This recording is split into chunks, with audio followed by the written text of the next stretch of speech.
The government is under immense pressure to actually explain in a simple way exactly why Qatar Airways was rejected from adding extra flights.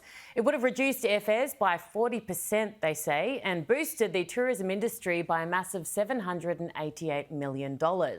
The Transport Minister is refusing to reveal exactly when she told the Prime Minister of her decision, which makes the whole affair all the more murky. So too, the vast number of reasons, many contradictory, being given for the move. Nick Tyrrell is an Australian business owner and one of many people behind a petition to have the decision overturned. He joins me now. Nick, thank you so much for your time. How angry are you about what's occurred? I think the word to use here is bewildered. I think the tourism industry is really bewildered at what's going on. Nobody can understand it and the government can't give a clear answer. Your business, GoBoat, relies heavily on tourism. How has it been directly impacted by this decision? Well, the additional flights that Qatar Airways wanted to fly into Australia, those extra 21 flights a week, were to fly into Sydney, Brisbane and Melbourne. That's where we employ 50 or 60 employees. We employ 50 to 60 people there. It makes a significant difference to us because international tourism is down about 70% on what it was before the pandemic. Flight prices are up and availability is down. I don't know how the government expects the tourism industry to recover with one hand tied behind its back like this.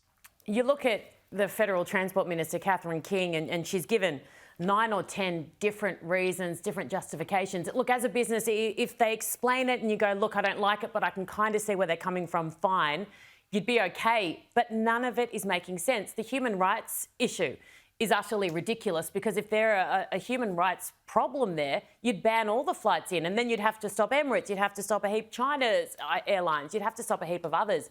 Are you annoyed by the lack of justification and explanation surrounding the reason behind it?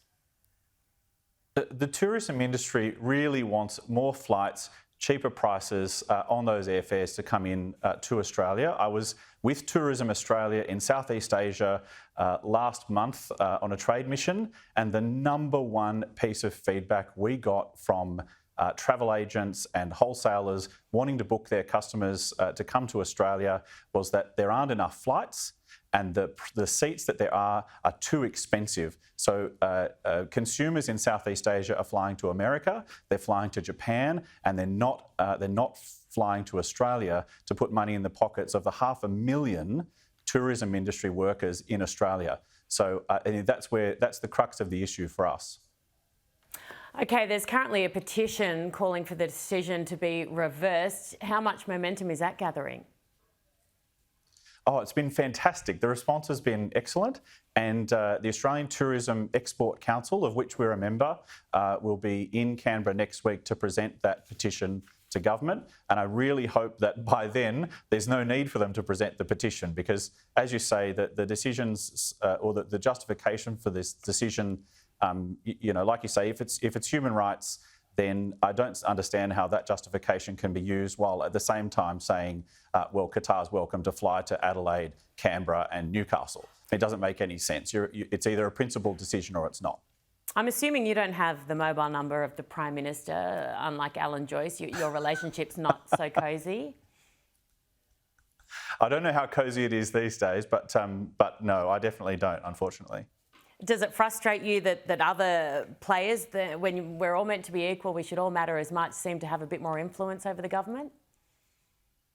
Well, I think Qantas is well within its rights to lobby the government, and we all know how much money they spend and chairman's lounge passes they dish out. They're well within their rights to do that. But I think what the tourism industry and the Australian public want to see is a government that can see through that and deliver for the Australian people and Australian workers, not just for vested interests, let's say. Okay, Nick Tyrrell, thank you so much for your time and best of luck. We'll keep in touch. Thanks, Erin.